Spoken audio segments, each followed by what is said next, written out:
الا كانوا كيفسدوا هاد المرشحين وهاد المنتخبين ونعطيهم لواحد رئيس الجمعيه ما خدام ما ردام، عنده كات وعنده الفيلا، نعطيكم السميات نعطيهم لكم. لا انا ما تدخلنيش، انا ما تدخلنيش. قال لهم ايه انا مساهم، ولكن ليس بصفتي الشخصيه، تم ممثلا عن مؤسسه عموميه اخرى، وعاد تقول لي وخصنا نشوفوا. السلام عليكم ورحمة الله تعالى وبركاته. مشاهدي الكرام، كنتمنى هذا الفيديو يلقاكم بخير وعلى خير، ومرحبا بكم إخوتي أخواتي في فيديو جديد وموضوع جديد على قناة المخبر المغربي، واللي غادي نحاولوا فيه نجاوبوا على سؤال كبير بزاف ولا موضوع رأي عام في هذه الأيام، خصوصا وأنه كيمس وزير في الصف الأول من الحكومة المغربية. وكنهضروا هنا على عبد اللطيف وهبي وزير العدل، واللي ولات عنده علاقة مباشرة بعقد قانوني معروف في المغرب، وتأكد أن ابن وهبي توصل بعقار على طريق الهبة، وهو ما خلى الناس يطرحوا أسئلة كثيرة: واش هاد شي قانوني؟ واش كاين إعفاء من الضرائب؟ واش جميع الناس عندهم الحق في الهبة؟ في الفيديو غادي نجاوبوا على هذه الأسئلة كلها. هبة شكون يقدر يعطيها، وشكون يقدر يستفد منها، وشنو هي الشروط والضرائب، وكيفاش يمكن التراجع عليها. أولا، عقد الهبة هو وسيلة قانونية باش تنتقل الملكية من شخص لآخر بلا مقابل مادي، يعني ماشي بحال البيع بل بحال الصدقة، وكيتسمى بعقود التبرع.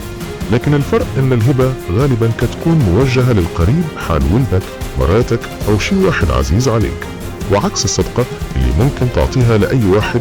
الهبة كتحتاج شروط قانونية ضرورية، من بينها ان الشخص اللي كيعطي الهبة خاصو ما يكونش مديون، لانه ما يمكنش تعطي ملك وانت مازال ما خلصت الديون.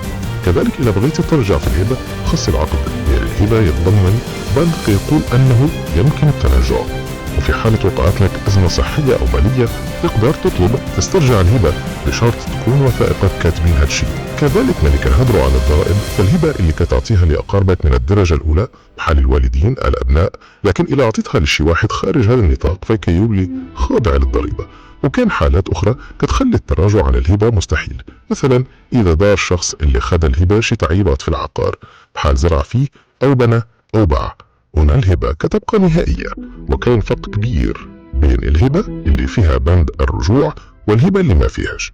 كذلك القانون كيشترط أن الهبة تكون موثقة ومكتوبة عند نوتير، واللي خصو يتأكد من الوضعية القانونية للطرفين. الوزير خرج وقال أن الأمر قانوني وما فيه حتى شي مخالفة حيث تم عبر عقد هبة، ولكن الناس ما بقاتش كتسوق لهذا التبرير، لأن السؤال اليوم هو: واش جميع المغاربة عندهم نفس الحق؟ واش المواطن البسيط يقدر يدير هبة بلا ما شي ازدواجية في التطبيق ديال القانون؟ في وسط الجدل بانت الحاجة لشرح مبسط وواضح لعقد الهبة وشروطه وإعفاءاته والتبعات القانونية ديالو، وها علاش جبنا لكم هذا الفيديو باش نوعيو الناس ونفهموهم بالبساطة. ديروا لايك وبارتاجيو الفيديو وشاركوا آراءكم في التعليقات. واش فعلا الهبة وسيلة قانونية للاستفادة ولا وسيلة للتحايل على القانون؟ حنا في المخبر المغربي غادي نبقاو نوضحوا لكم القوانين والمستجدات ديالها بكل وضوح.